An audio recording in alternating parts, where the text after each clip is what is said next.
Today I am going to show you how to create your own Ubuntu operating system image. Ubuntu operating system is developed in October 2004. It is an open source software, so it is free and don't need a license to use it. So to create Ubuntu image, first you need to visit Ubuntu website download page. You may find the link in description. You can find the latest LTS version of Ubuntu for desktop and laptop there. Currently it is Ubuntu 20.04.2.0 LTS. LTS stands for long-term support, which means 5 years until April 2025 of free security and maintenance updates guaranteed.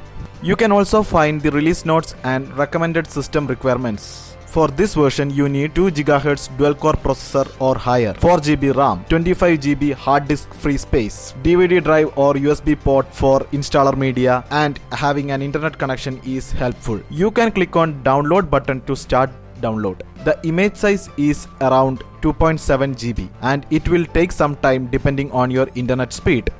So wait for the download to complete. Once the download is over, you can convert this ISO image file as a bootable drive. I am here using Vendoi multi-boot USB setup. If you are not aware of it, I have done a video on the same previously. You may watch the same from the above link. So in Vendoi setup, I just need to copy the image files to the USB drive. Once it is copied, you may boot from USB and select Ubuntu image to install the same. Thank you.